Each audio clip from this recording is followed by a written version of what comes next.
Hello friends, कसे आहात सगळेजण? Welcome to my blog. तर आजचा हा ब्लॉग आहे तो गौरी गणपती विशेष असणार आहे. आज गौरी गणपती येणार आहेत तर त्यांचं आवाहन करायचं आहे, तर त्यासाठीच मी ही रेडी झालेली आहे. सो मी तयारी तर केलेली आहे, पण तुम्हाला तर माहितीच आहे की गौरी गणपती का म्हणजे करतात वगैरे. कारण की काही जण गौरी गणपती म्हणतात, तर काही जण त्याला ज्येष्ठा कनिष्ठा म्हणतात आणि काही जण गंगा आणि गौरी म्हणतात. तर माझ्या मतानुसार ज्येष्ठा कनिष्ठा पण म्हणतात आणि मी गौरी गणपतीचं सांगू शकते की गंगा आणि पार्वती.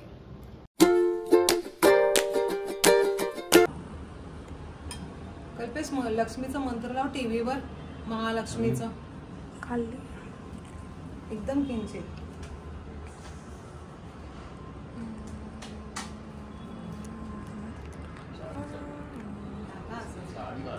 मी नाही करू शकत ना, कसं करू मी?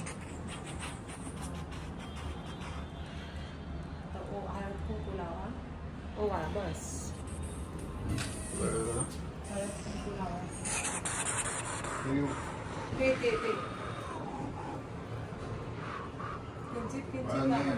तसंच लावा, थेंब थेंब, काही नाही एवढं. मी नावाला असं पहिला ह्या दोघांना, हा मला दोघांना लावा, मला लावा, मला लावा, किंचित लावा. एवढं छान लावलं तरी किंचित. आता या दोघांना लावा.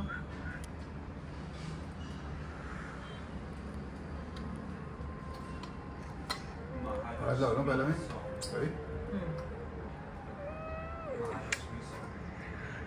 ओवा.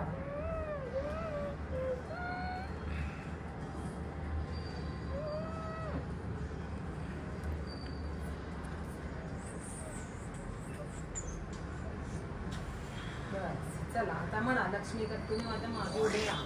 म्हणा लक्ष्मी कशाने आली पहिला म्हणा.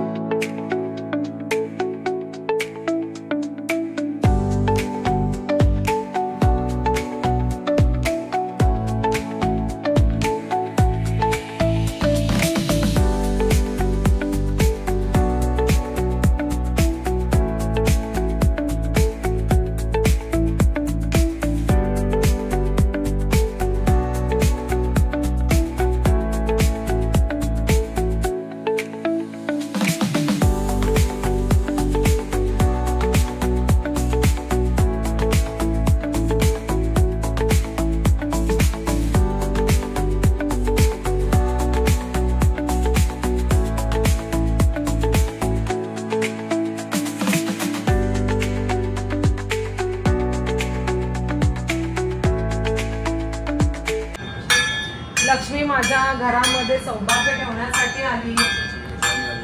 लक्ष्मी माझ्या अन्नपूर्णा घेऊन आली.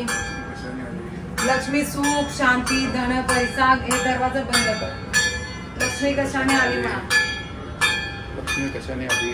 लक्ष्मी माझ्या घरामध्ये कायमचं वास्तव्य करण्यासाठी आली. बंद कर. लक्ष्मी सदैव मला अखंड सौभाग्यवती ठेवण्यासाठी आली.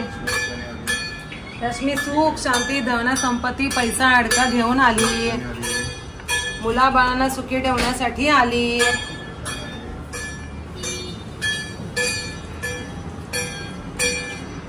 ओम गणेश मंत्र लाव बाळा.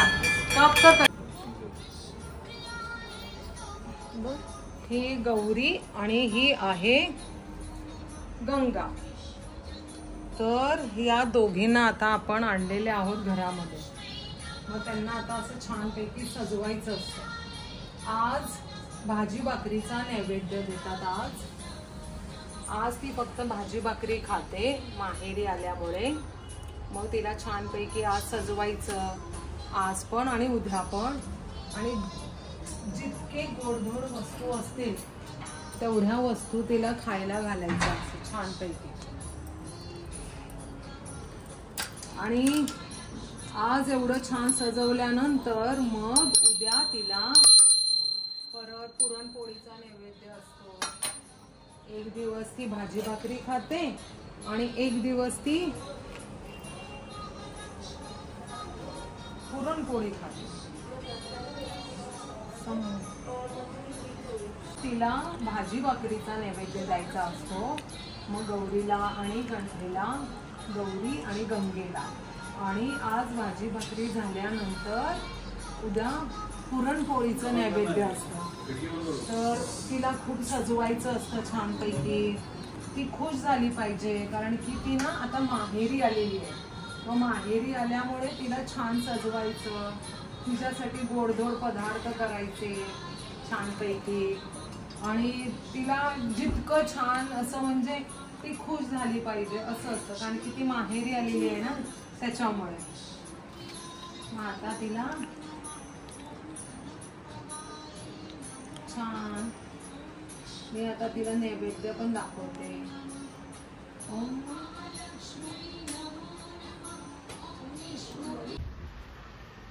अच्छा, अशा प्रकारे आमची गौरीचं आवाहन झालेलं आहे, तुम्ही पाहू शकता. तर आज का मी म्हणाल्यासारखं गौरीला आधी भाजी भाकरीचं नैवेद्य द्यावा लागतो. आणि ही आहे ज्येष्ठा आणि या कनिष्ठा आहेत. म्हणजेच एक गौरी आणि दुसरी गंगा. का तर गणपतीला गणपती बनवण्यासाठी पार्वती मातेने गंगेचा वापर केला होता. सो त्याच्यासाठी गंगेला आणि गौरीला या दोघांनाही महत्त्व आहे आजच्या दिवशी. म्हणून आज दोघांची पूजा ही केली जाते. मग भाजी भाकरीचा नैवेद्य असतो आणि मग त्यानंतर आज पुरणपोळीचा नैवेद्य असतो. मग आता माझी पुरणपोळी होत आलेली आहे. आता ते नैवेद्य मी दाखवते आणि मग त्यानंतर मग आपण आरती करूया. सो मी तुम्हाला नंतर परत दाखवते काय ते. अशा प्रकारे माझी आज गौरी गणपतीची पूजा झालेली आहे. तर आता संध्याकाळी सगळ्या मैत्रिणी वगैरे पण येतील हळदी कुंकूला. सो जर माझा तुम्हाला हा व्हिडिओ आवडला तर like, share and subscribe. Thank you for watching. Bye.